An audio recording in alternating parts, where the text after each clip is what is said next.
Hello there, and in this video we're going to be having a really important conversation about how we can develop emotional intelligence in young children, in preschoolers, right? It's so important at that age to begin laying the foundation that they will fall back on.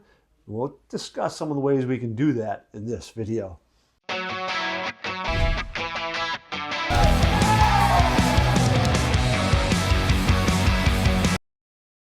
First and foremost, you want to be able to have them learn to name the emotion. Second, you really want to be modeling good emotional intelligence yourself. Third, help them build the habits and routines in life, something predictable. Fourth, through play, you can teach them empathy and positive beliefs. That and more is what we'll be discussing in this video. So children need to learn the names to put to emotions, right? That begins at a very young age.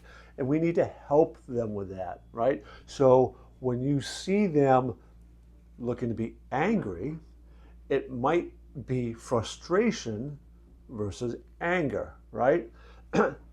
In the context that you're observing, it's going to help you try to understand what they're feeling. And then as they get older and older, we can fine tune some of those emotions. But you as a parent or the child worker need to kind of get a handle on the names of those emotions themselves. And Brene Brown has an incredibly powerful book, really important book, Atlas of the Heart, where she has studied emotions and has a whole book on what the different emotions are and the subtleties between different emotions, right? So difference between guilt and shame, envy and jealousy. There's subtle differences, important differences between different emotions. We don't necessarily need to know all of those as to help teach the kids. We stick with a basis, right? Anger, frustration, sadness, hurt, guilt, fear. We want to help them name some of these, joy, happiness, right? All of those are important. So when we see them, we can help them identify that, and it's asking good questions. It looks like you're frustrated because of this. How are you doing that, right? When they are young, you start teaching them to connect with how they're creating that emotion. It is incredibly powerful skill to teach at a young age. As a father of 4 children who at one time I had 4 kids under the age of 4, twins thrown in there. We had our children close together. But, you know, you work all day, you come home. My wife and I were both teachers. And I was working with students who had a lot of emotional challenges. So I come home, having expended all that energy.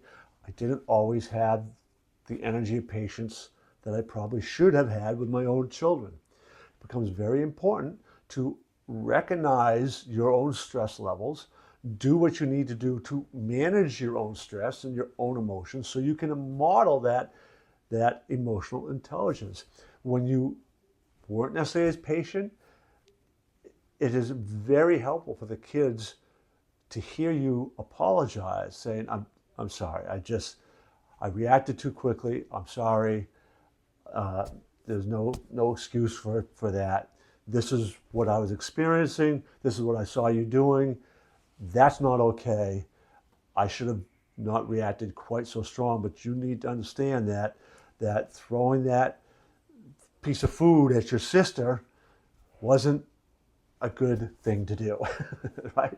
Whatever the case may be. But you need to be able to manage your own emotions so you can model that and admit it when you didn't do that well. Kids will appreciate that tremendously and really look respectfully at that. And that takes a certain level of emotional intelligence on your own end. The other thing that's so important to work on at early ages is some really good habits, rituals in their lives. You know, one of my mistakes as a parent was didn't really recognize how important those were until later. Like I had some in my own life, not to the extent I have now. I didn't really start building the ones I have now until my kids were getting into high school and middle school. Late to build these sort of habits as a parent helping them build these habits. I've encouraged them and modeled it since then, but now they're young adults, it's much more difficult. So two principal habits, rituals, routines, I emphasize so much to help young children any age, you're as parents to develop in your life. When I'm working with adults, I'm like, these are the two incredibly important routines and rituals. And funny thing is the coaches I know, the other people in this industry, they taught the same thing, like they have them built in their own lives. And that is the morning ritual and the evening ritual. We have morning habits, we have evening habits, but in all likelihood, you probably have not designed those to help you learn how to control your own emotions. There's certain components that need to be built into those. Things like practicing breath work and praying or mindfulness, some body stretching routines to learn to release stress, simple things that can be done. You begin teaching these to your young children, do them with you in the morning, do them with you before they go to bed. Wow, life-changing, and that's not a hyperbole. So there's a growing body of research. Dr. Jonathan Haidt and others have really talking about this and the loss of free play. And within free play, we don't necessarily mean the parents aren't there at all, but we kind of let them, kids, figure things out. Now, with preschool kids, you need to have a little bit closer eye, but you can watch them to see how they resolve problems. If a kid begins crying and comes running over to you, the questions that you ask, like, what happened? Well, Johnny said this to me, and okay, so how did that make you feel? That's where you begin to name the emotions. How are you creating that? Then you can maybe bring Johnny over here, whether he's a neighbor, whether he's somebody who's in a homeschooling situation, whatever it is, right? Your nephew, your niece, whoever, you can then help them have a conversation with each other about what happened and what they were feeling.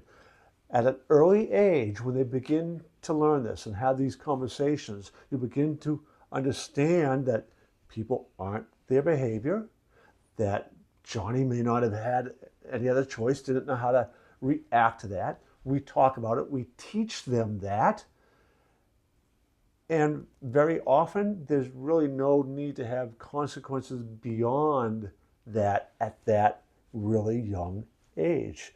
So it's really important for us to begin to, in that free play moments, teach valuable life lessons and let them oftentimes figure it out on their own, because kids will. They'll begin to develop that empathy and realize that, oh, they're really hurt and upset. I didn't mean that. And how can we fix that, right? So as they get older, they'll develop that. Preschool parents, guardians need to step in and guide them a little bit more. You want to praise effort, not outcome with kids, beginning at a very young age. Right, so we aren't going to talk about the adjectives. Oh, you're so smart, you're so clever. You want to be praising how they are going about doing something, right? I love the way you really worked hard at trying to resolve that conflict. I really liked how you were thinking of the other person, right? I really like how you were trying your best to put yourself in their shoes. You want to talk about the process that you were witnessing, that they were going through, the process you want them to go through. So you're embedding that suggestion. That's a real powerful thing that you begin at a very young age and all the way through their school years. Well, once again, we just finished another of our videos.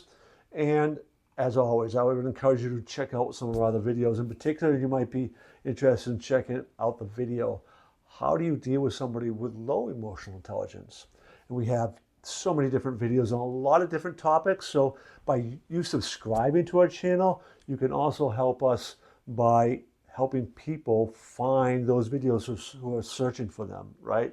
The more people we have subscribing, the more likely somebody who needs to hear it is going to hear it. So we encourage you to do that. Check out my podcast while you're there on my channel. Come back and watch another video.